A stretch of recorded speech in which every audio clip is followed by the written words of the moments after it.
welcome on board, and thank you for joining us, from all across the world today. Today, we join here today for a webinar, which is talking about facilitating change for Agile transformation. So I think some of the name I can recognize from you guys that you have been in some of the previous, webinars in the same series. So this series is literally talking about, like the key elements of Agile transformation. And in each of the webinars, we aim to also giving you some sort of like practical guidance in terms of how to implement, different aspects. And so this particular topic, which I'm very interested in, this is being covered in the CAT course. It's basically coaching Agile transition.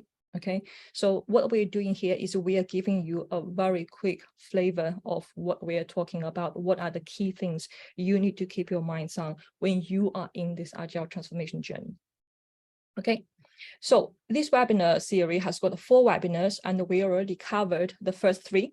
So we talk about, understanding change from both organization and human perspective. We talk about, how are we going to develop a change strategy so that, we can lead the whole team, the whole organization through this journey. And in the 3rd webinar, we also talk about, okay, in practice, there will be inevitably some of the impediments in Agile transformation, and how do we work to overcome them? So today we are at the last webinar. We are going to talk about how are we going to facilitate changes, okay? So this is where we are going to leverage effective communication, education, and facilitation so that we can foster a culture of continuous improvement. And this is where we can bring everyone, all the stakeholders on board throughout the journey. Okay, so today the focus is the last one, the 4th one. Okay, facilitating change for Agile transformation. All right. So as you probably get a sense of that already, and for us to do that, okay, we are going to divide our topics into 3 major topics, and we are going to talk about effective communication at organizational level. We are going to talk about, facilitation, and with the focus on large group facilitation, and then how are we going to create learning organizations, so we'll create that journey of continuous education and continuous improvement, all of which, okay, provides this engaging process where we can really take everyone on board, bring their views, bring their perspective, and then co-creating this journey. Whereas we are in this journey, we're going to work together, we're going to collaborate, and we're going to resolve conflict, and we're helping the people to rise to challenges as the transformation bring in. Right, and towards the last bit, and we will be having a Q&A session, and if you have any questions, we're also going to provide you update in terms of what are some of the courses which we do, which can also help you, to navigate in the Agile transformation, as well as develop yourself as Agile coaches, Scrum Masters, or product owners, and so on and so forth. Right. So my expectation. Okay, and please bear in mind that as of any of the courses which I do, it's not about me as a trainer or as a person who's giving you a webinar. It is always about us, which means I will need your help in order to make this webinar a success.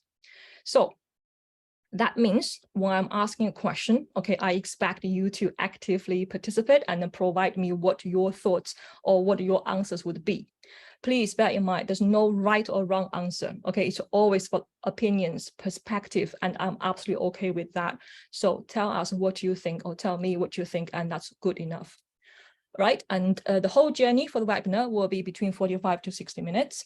And don't worry about the deck or the recording. So if you miss anything, the deck and recording will be provided to you after this webinar. And as I've mentioned, we do have a Q&A session at the end. If you have any questions, please use the Q&A button on the screen, okay, at the bottom of your Zoom, because if you use the chat window, sometimes once we start typing answers, you'll get lost. Yeah, so any Q&A, please put it in the corresponding sections. And yes, absolutely. So be present, be participative, and most importantly, let's have some fun.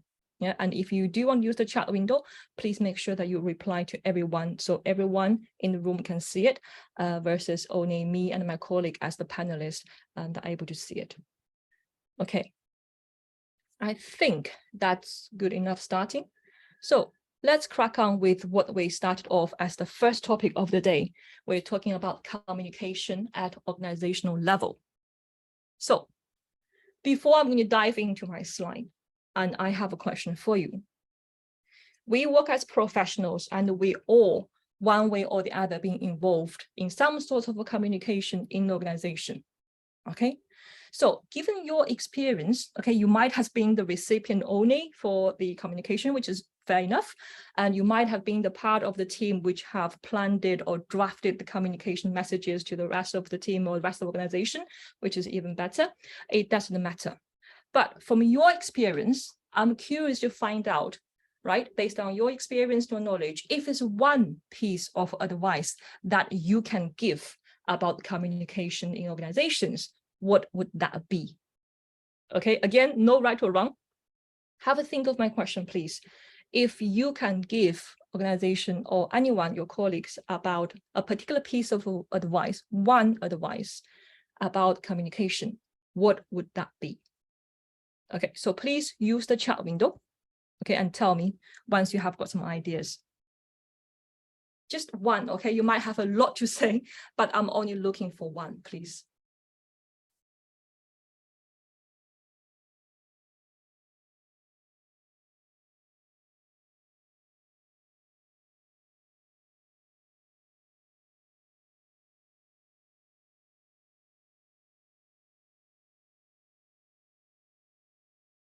Okay, I have got some beautiful answers coming already, okay? So clear and concise advice, okay? Communicate often on the messages that people hear, okay, great. And communicate more, even if you think it's not so important. Nice, okay? Consider all mediums of communication. Don't be afraid to think outside of email. Very nice, thank you, Brittany. And Justice said, be open with the communication. And Kevin says, clarity. Martin, you have to explore a little bit more. TKS, what does that mean? Apologies. Okay, and the Catholic also said, starts with the purpose. Wow, wow, wow. Really nice, really nice. Oh, thanks. Sorry, I thought you were saying TKS as a particular message or a particular advice. Thank you very much. Sorry about that. Anyways, with all this information, beautiful, okay, beautiful points. I will be giving you something very specific covering what we have talked about here. But first and foremost, what I would like to advise is have a strategy, okay, to start with, because a strategy plays a very important and a very key role in the whole piece. We need to have a strategy telling us where is it we want to go, what is the objective we're trying to achieve, and how do we get there? Okay, so if we look at the strategy, yeah, we're talking about what, like, if we're talking about the strategy, there are a couple of things which are the major components which I've listed here. So one is what I've already touched upon, is on the communication goals, is trying to get clarity over what are the designed results of this particular communication initiative. What are we trying to achieve, right? And then when are we trying to do it, and why we're actually doing it in the first place? And then you need to be very specific and have a very good understanding of who are the target audience. Okay, these target audience are the people who you seek to communicate, who you seek to deliver this message to. And this is a very important part, okay, saying that I know who my audience are, and I know what is the best way to communicate with them and when is the best time to reach them. And so this is where, if you don't have a good idea yet, there are different techniques to help you, right? We have got stakeholder analysis, we have stakeholder mapping. So using those different tools, different techniques, and help you to identify who these people are. Okay, and then you can, it's literally like you see, you know, where the fishes are, and then you throw your pole, right? Like your fishing bait, saying, okay, come on, fishes, rather than saying, okay, this is an open lake. And well, some people do, but I tend to target fishes more. Anyway, so you see where I'm coming from. Next point is the communication plan.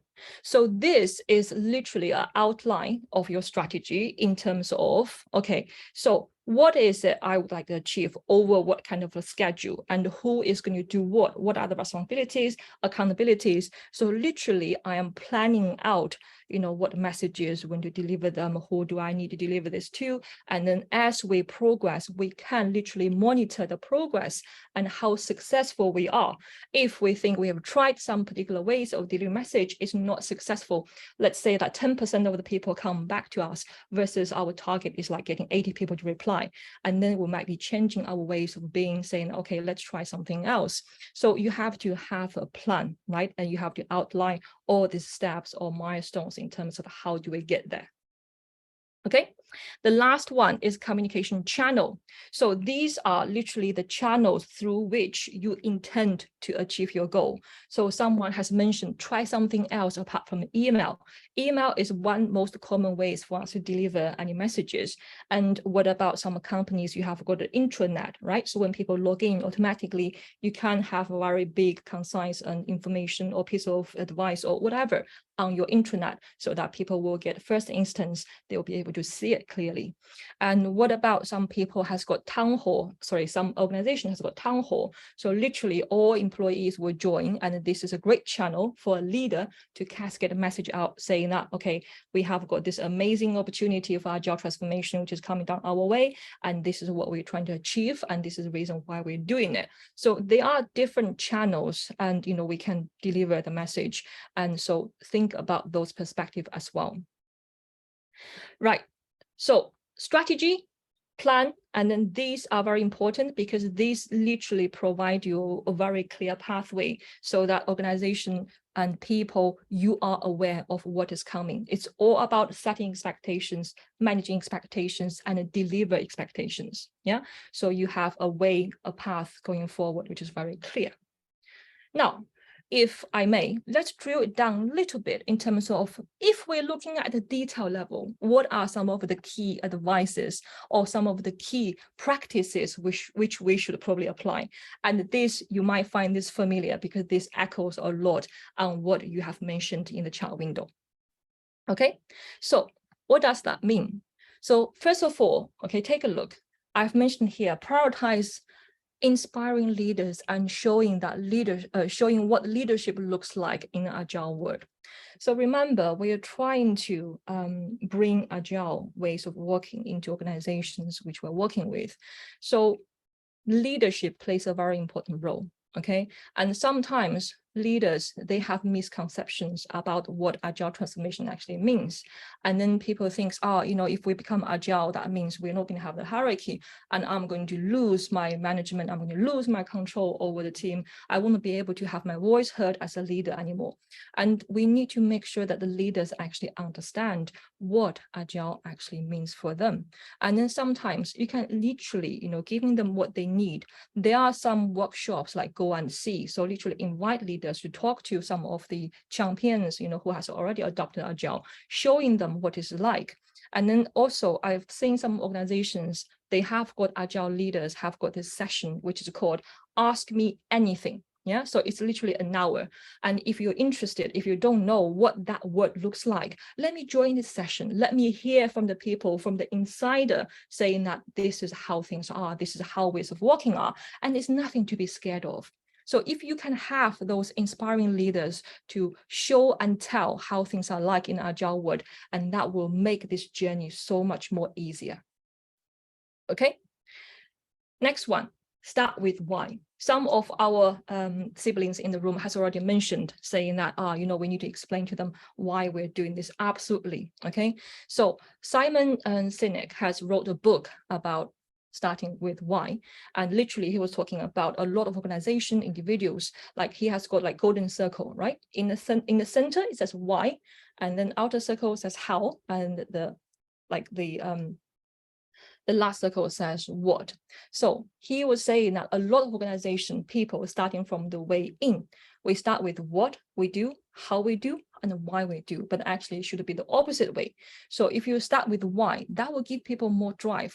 When people understand the reason why we're doing something, they are not blindly following someone saying, well, this is the way we should do it, and then they will be more engaged, right? So once you have the buy-in, again, right, your communication will be easier and your journey of transformation will be easier as well, right? And as our team member has already mentioned, okay, so here it says plan for triple or quadruple of the normal volume of communication and start early. So personally, okay, I think in any sort of change, the most important thing, communication. And personally, I don't believe there's something called over communication. I don't believe there's something called over communication, because in my experience, no matter how much I think I have communicated, no matter how much I think I've made it absolutely clear, there's no one could possibly miss the point or miss the communication, I can always get myself proved wrong. Right? So I don't believe there's over communication. So make sure that you plan plenty of communication. However, that doesn't mean that I'm going to bombarding people with my email. You know, you have my email every hour, 24-hour day. No, not like that. But try to be clever with the ways how you're going to preach your ideas and try different norms of communication. And sometimes you need to plan. Sometimes we start with something which is very simple, and then we start to getting more and more detailed about particular things. And as people's feedback comes in, we will be able to design that journey. Okay, so be clever about how you communicate as well. And the next point is about go direct and use a combination of formats. This is what I was being, talking about. Literally, we're talking about different means like town halls. You can have videos, like short video, having people's testimonial saying that how does that experience feel for you, so on and so forth. So you can be very creative and, using different format to communicate. Okay. And the next one, okay, this one is what I like the best, right? Role model agility through communication. So as agilist, okay, you preach what you do, right? So how do we be agile? And when we're talking about being agile, there are different aspects, right? So first of all, we need to work quickly. So when we need to communicate something, okay, I've seen people rating the message and then waiting for 2 weeks for that to be approved by a senior manager or something, and then once we approved it, okay, great, and now let's communicate to communication or marketing team, understand who are the audience. So literally from the time we said we're going to do this particular piece of communication to the time we actually send out the communication, it can take months. Right? And I'm not joking. And if you work in a big organization, you would say that this is probably a reasonable time scale to have. But what I'm trying to say here is trying to, be flexible. Okay, so work quickly, and then we can change, adapt as we go. But first of all, let's send out a message so that people are building their awareness. We can gradually add on to that and provide them more information. And similarly to the last point here, apply MVP thinking and refine constantly. So what is that we can do? What is the minimal viable product we do have right now? It doesn't have to be perfect. Okay, and that's what we're preaching with Agile as well. It doesn't have to be perfect, but get the momentum, get things moving, and then we can always come back, refine, getting into more details, providing people the lower level of information they need to know later. Okay, and be flexible, adapt, learn as we progress. Okay, this is very important. So in that sense, we always have different iterations, learning as we go, and this will be a much better way to effectively communicate what we're trying to do. All right. On that note, okay, let's move on. So next topic I want to talk to you about is about facilitation, and more specifically is large group facilitation. So first of all, when we talk about facilitation, okay, can you give me a show of hands saying that are we aware, or at least are we thinking we are aware of what facilitation actually means? Can you give me a quick yes or no, please, in the chat window? Okay. Anyone else? Yes, yes, okay. Okay, someone is a facilitator. Okay, great. Thank you very much. So Abhishek, I think maybe we should invite you to talk about it. Okay, great. Thank you. So given the answers which I've heard is like, we are fairly happy that we are facilitating and we understand what facilitating actually means. Wow, Albert, great stuff. Thank you very much for sharing. All right, so you can probably, help us to talk about a little bit about the large group facilitation, because 200-member group is a lot. And I hope you have got some co-facilitators with you. Okay, so let's test that. On the screen here, okay, we have got facilitation myth versus fact. So what I would like to invite you to do is have a quick read through all the 5 points here and let me know what out of the 5 statements are myth of facilitation, please. Take a minute, read it, and let's test it.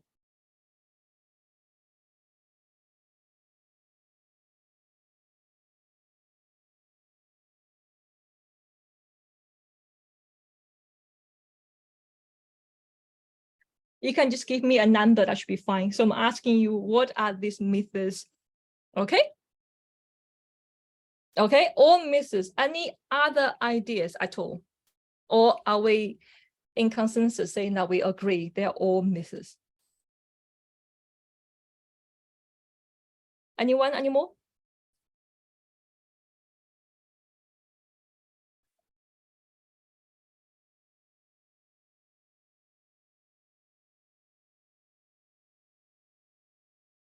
Okay.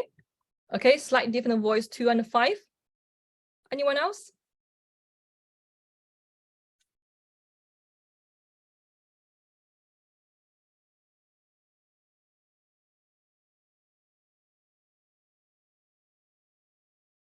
Okay, not to worry.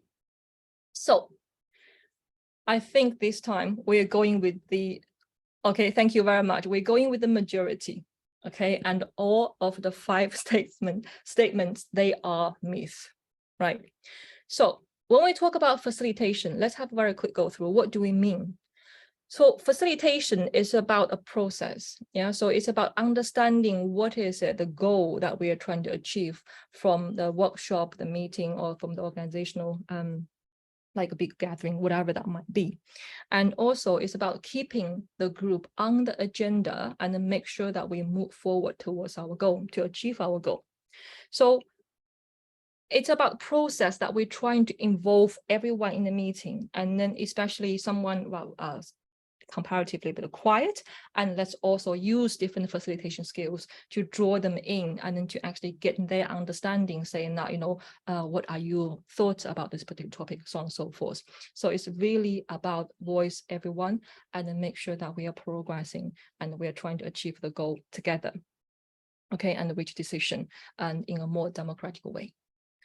So with that understanding, if we look at a statement, so first of all, facilitation, we talk about it, right? It's a process and it's supporting group interactions. So it's not just for large groups, it's also useful for groups or teams of all sizes. And that's why the first one is a myth. Second one, okay, so facilitation is not about imposing a particular outcome, saying this is what we want, now let's work towards it. No, yeah, it is literally about having or holding that space for all participants so that we can engage together in a very meaningful and effective discussion. Okay, and we focus on the process as mentioned, and we're guiding the team towards that, but we're not focusing on the outcome, especially not controlling the outcome. Okay. And moving on the third one. So questioning, Agile coaches in the room, you must be aware, it's a very important skill, right? And especially for facilitators, coaches, questioning is a very important skill to have. However, the focus of facilitation is not asking questions. However, we are using questioning and different techniques and tools, for example, observing, active listening, summarizing, paraphrasing, and different visual aids. We are using all these tools and techniques to engage the group, and we're trying to achieve the collective outcome. Okay, but in no way it's all about asking questions, no. Right, next one. So facilitation, what we're trying to do, as I've mentioned, we're trying to create safe environment, right, where we can hear all different perspectives. And then whereas we do help the group to work towards consensus, and it's not saying that it's guaranteed. And it's okay if people don't agree, they don't agree, right? We'll move on with 80% or something. But it's literally the key idea is to have that open dialogue and make sure that every voice is heard. All right, last one. Okay, so It's definitely not a one-time event, and it is an ongoing process. And particularly in complex initiatives like this one, which we're talking about in Agile transformation, we are leveraging on communication, we're leveraging on facilitation at a bigger scale, so that, together, we work together, we support each other in the entire journey. Okay, right. I hope that clarifies a little bit. So this is what we're talking about in terms of like what facilitation actually means. So when we talk about group facilitation, we're talking about facilitating big groups. Let's take a look in terms of in which sense we think they actually add value to Agile transformation. Okay, so here I do not intend to go into the details, because I think it's kind of like obvious in terms of based on what we discussed. It helps us to enhance collaboration and communication in ways of working. And together, because all voices are heard, we can have an open discussion, and then we can, improve the decision-making process from there as well. Okay. And then also, for us to have that discussion, to voice ourselves, so we work together on the whole process, and then we are more engaged, and then we take ownership in what we have discussed and what we are doing.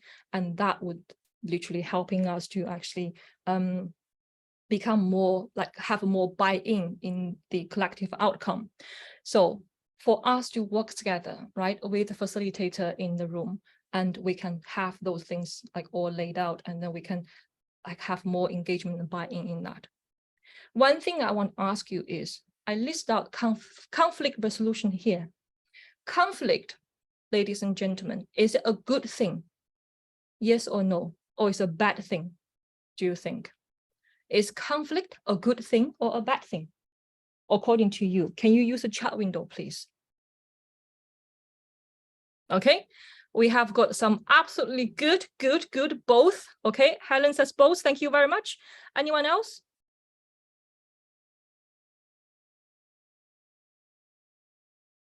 Okay. I want you to also reflect, okay, on a conflict which you had with your other half, or with your boyfriend, girlfriend, or even with your family member. Okay, and I want you to look at what happened before the conflict and what happened after conflict. Okay, so as a family, as a couple, and you bonding, okay, because conflict actually help you to surface the issues which you have. If you look at it, okay, in most cases, I'm not saying in all cases, because sometimes if it's not resolvable, then that leads to something else, but let's not go there. But ultimately, conflict is a good thing. And also I see conflict as a good opportunity, because that actually surfaces different opinions, and also tells me people are passionate about what they believe in. So when we have a conflict in the team, okay, and I always take this as an opportunity, saying that it's great because we have got the people passionate about what they believe. Now let's discuss about this. Let's see what is the root cause of the conflict, and let's try to hear different voices and be respectful. Okay, talk about things, and this will help you to build a stronger sense of cohesion as well for the team. So conflict resolution, that's what facilitation can add value to as well.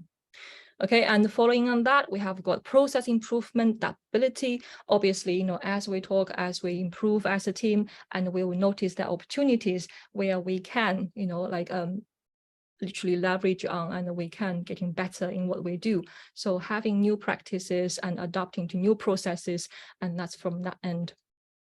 Okay, alignment, consensus, we talk about that. Skill development, empowerment, yes. So as you as a facilitator, and you're helping the team to bonding together, discuss, and then the team will eventually develop their skills, and they are more empowered, to make their own decisions, and more empowered to voice what they think. So again, for the team, and that's a great opportunity, because this is where we will be listening, we'll be effectively communicating, and we'll be learning all the different techniques, different skills. So the team is getting empowered, and they can have their own meetings and leverage the skills to help improve themselves in terms of capability as well. Okay, so we know that group facilitation is a great tool. Okay, it helps and it adds a lot of value to the Agile transformation. And what I'm going to ask you is, what are some of the group facilitation let's say, methods which you are aware of? Because we have some facilitators here, which is great. Okay, and what are some of the tools, some of the exercises which you have used in facilitating group discussion? So someone has mentioned that they have got like facilitation skills, or facilitating like 200 people or something like that. So what are some of the methods which you have used? Role play, Kathy, thank you very much. Walking session with Miro. Okay, great stuff, Brittany. Thank you. Anyone else?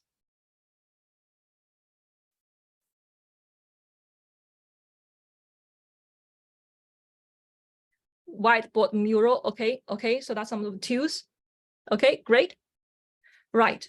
So with Miro, those are very good tools to help us to facilitate. Okay, but for some of the methods which is being commonly used, we have got open space, we have got the What Cafe, GE workout, visual facilitation, extra. So we have a lot of different facilitation methods which you can explore and experience.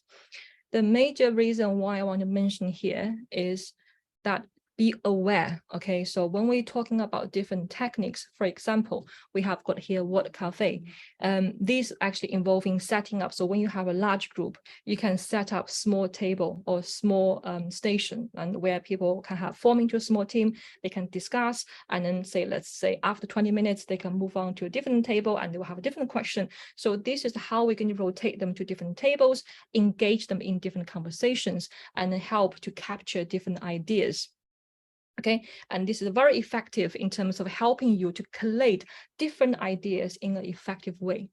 Yeah, and also we talk about, GE workout, which again is a very popular way. It's literally a process. So we have got large number of people like across organization, different functions, and we involve them, we invite them to this workout, and where in this workout process they can voice collectively saying that, we have got this problem. What would be our solutions? What do we think we can actually start trying? And from there you can capture this idea, and then on this particular issue which you want to solve, and then translate these ideas into action. What are we going to do in the 30, 60, 90 days? And then let's see if the leaders would actually say yes to it. So they might challenge it, they might say yes. And if they say yes, then let's give it a go and see where is that leading us. So that's also a very quick and effective way to help us to gather together the wisdom of the crowd and resolve like organization specific problems. Yeah, so the idea of mentioning about this here is for you to have an idea saying that these are different things we can try out. Again, this is only for your awareness. If you would like to explore, we have got a lot of information online, and similarly on Google, we have got a lot of information as well. So search for it if you need any help. I do believe we have got some articles on it, and maybe search our website as well. So explore, experience, and adapt. Okay, so whatever works, use it. Whatever you think you can do better, try it differently. And that's also the value of Agile as well. Okay, great stuff. So we have talked about communication at organizational level, and we have also introduced a little bit about large group facilitation and some of the method which we can try out as well. So let's move on. Okay, so the last topic which I want to introduce to you for today is on continuous learning. And on that, okay, there is a term which I would like to describe is learning organization. So some of you might have heard of this already, right? Because this is actually in line with the fundamental Agile value or Agile mindset. Education or learning is a very important piece when we're talking about how are we going to work effectively and how are we going to continuously to contribute to what we do meaningfully, right? As we're going through the Agile transformation. So learning is a key piece. When we talk about learning organization, what does that mean?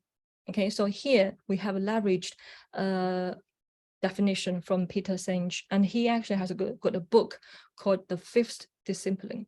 So if you want to take a look, okay, it's also encouraged. So what he has said here is learning organization as a place where individuals and teams challenge the established mindsets, learn from experience, and develop greater personal and collective competence to achieve better performance. So if you look at it, right, I think what jumps out for me is literally the motion of expanding. People continuously to expand in their capacity to create result.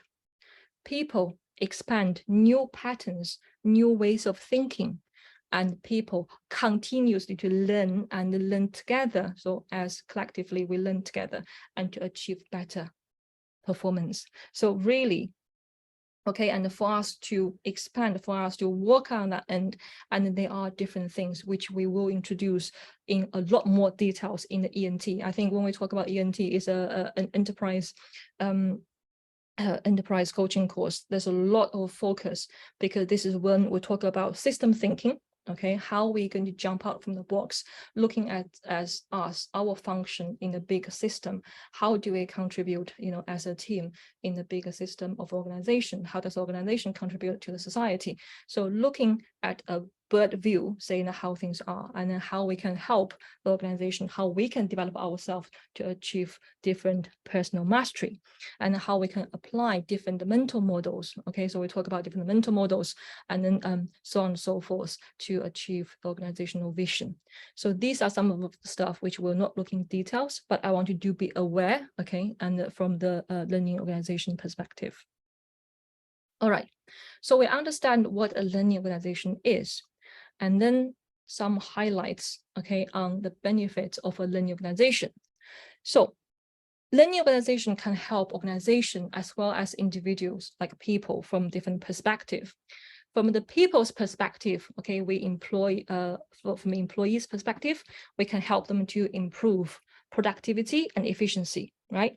So the people, they are more prepared, they are ready to be productive, and they are ready to add the value, from their own roles and responsibilities placed. And we can also help, improve the satisfaction level from both employee and customer end. So when you invest in your people knows that, right? My company has got a faith in me. They actually invest in me to develop my skills. So for them, they are empowered to do their best. Yeah, because when they have expectations and they will aim to deliver, saying that I'm here to do my ultimate best to achieve the goal as well as the organization's goal. And when people are happy, obviously, the turnover rate will be reduced because they are more engaged. And then we have got a community, we help each other. So the turnover and then the sick leave and those things will be reduced. Okay. And from the organization perspective, we can help the organization to improve collaboration, innovation, and this is where people, they have their own space, they can learn, and then they can use this knowledge to develop into something which can translate into value for the organization. Yeah.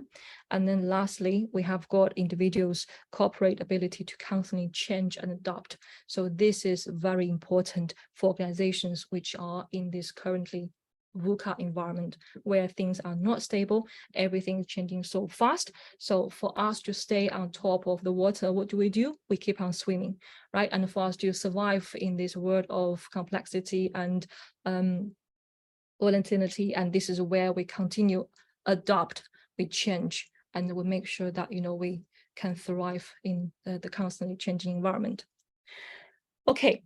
So that's a lot of things which we talk about on the benefits. And I also got some figures here, right, just for your information, because people, organization who are learning organization, they are more likely to innovate, okay? And then 58% are more prepared to meet future demand of their industry. So this is talking about organizations. However, if you look at the other side of it, what is the percentage of employees' work week is dedicated to training development? 1%. Okay, so what is it we can do more? This is something I want to invite you to think of. Right. Last thing I've got here is for us to create a learning organization, there are some elements that must exist. I have made a list here, so take a look, okay? Take a look and see that if you would echo with me on that.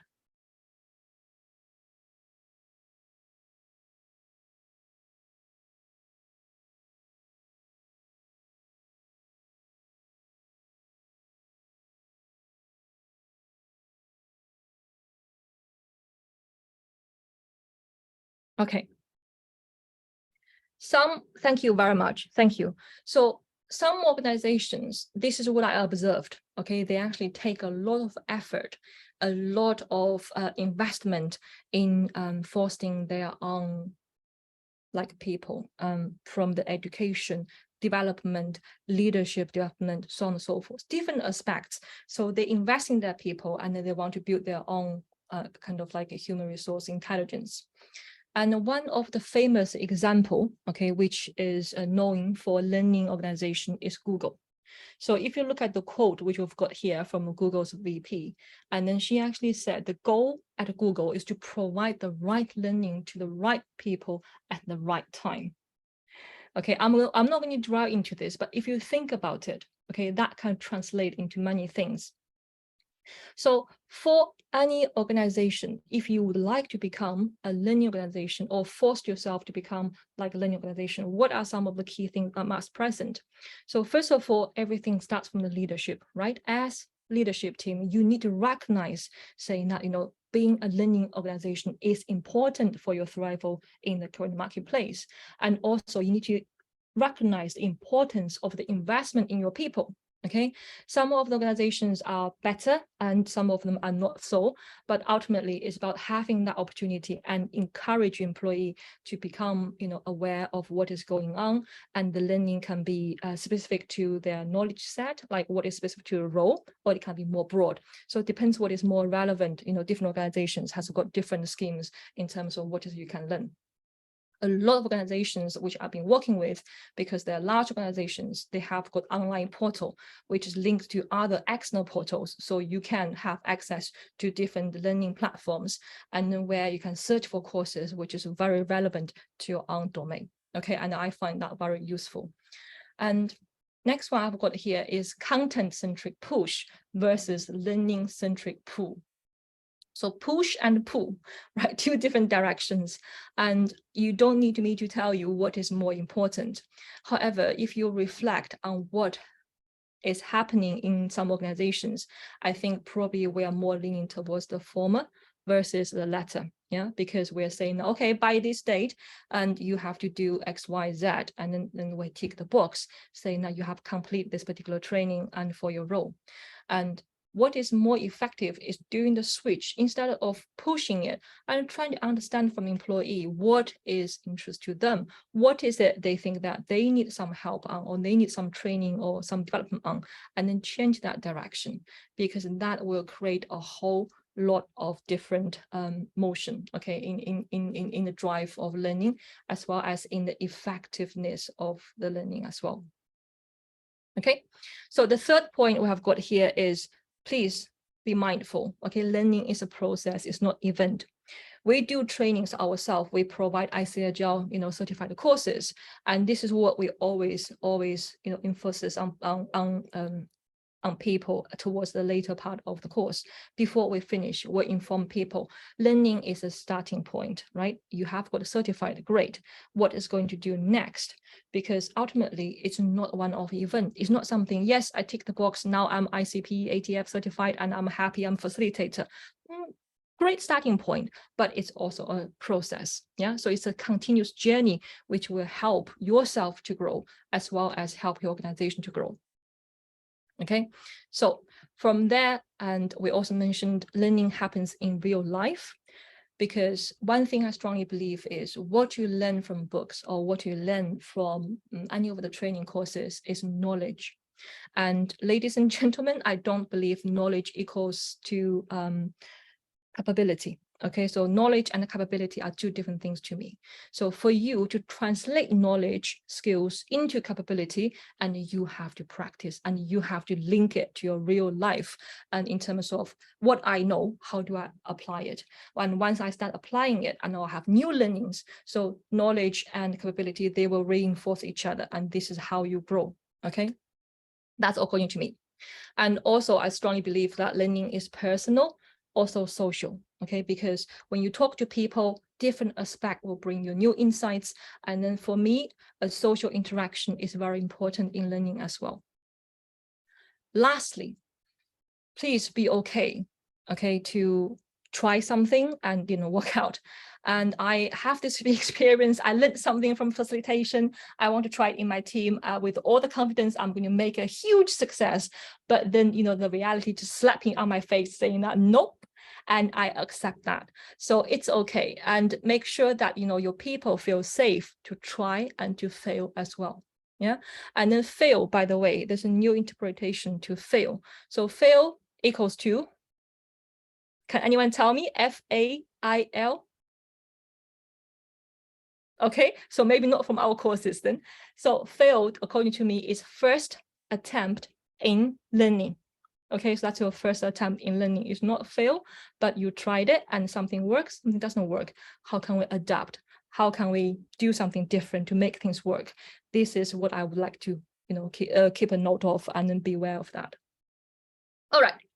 So on that note, we talked about communication, we talked about facilitation, and then we also talked about learning. And then for the learning piece, I want you to think about it. So you heard a lot of things from me.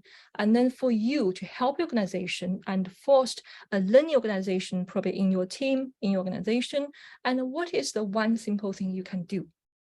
Okay, have a think about it, because we can talk about it forever, but if you're not going to do anything about it, it will still be static. Nothing will move. So if you are going to do anything, may it be foster a learning organization, may it be improve the communication of the organization, or may it be improve the facilitation, what would that be? Just one key action.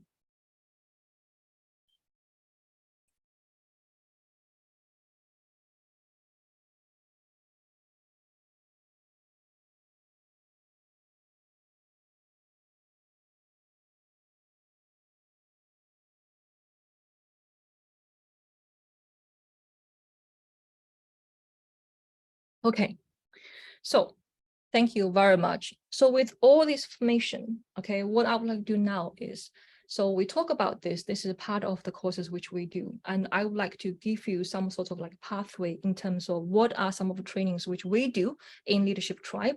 And then hopefully, our passes will come across in the future. So understanding what the qualifications are, how can it benefit you? And if you are interested, by all means, join us, join our tribe, and we'll be looking forward to see you. Okay. So here I'm using the IC Agile learning pathways to demonstrate what are some of the flagship courses which we teach. So on the top, you have got Agile team coaching path, right, which is talking about facilitation and coaching on a team level. And together you will have the latter two courses, apart from fundamental, ATF and ACC. So this is a boot camp, right, which we do. And I think it's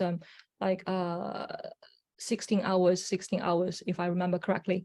So that's the two courses which we do as a bootcamp on a team level, right? So if you are working at team level and think about how you can improve your facilitation skills, as well as your coaching skills, working as an Agile coach, this is something to start with. And the second part we have here is enterprise coaching. So enterprise coaching, again, if we take out fundamental, we have got ENT and CAT. So that's the bootcamp which we do for enterprise Agile coaching as well. So for me, ENT is more towards the process, almost like the hardware in terms of how we, introduce agility to enterprise. And then CAT is more on the soft side of things, coaching agile transformation. This is more about working with the culture, working with the leadership, and how do we foster, transformation at the organizational level. And also last one, agility in leadership. So if you are a team leader and you are interested in sort of learning, we have courses called LEA. So it's LEA, leading with agility, as well as PDV, people development. So these are some of the key paths which we find from our participants that they really enjoyed. And, they really like the passes in terms of providing them the skills and the knowledge to start with. Okay. Thank you very much for those of you who joined us, and we look forward to see you in the future. Okay.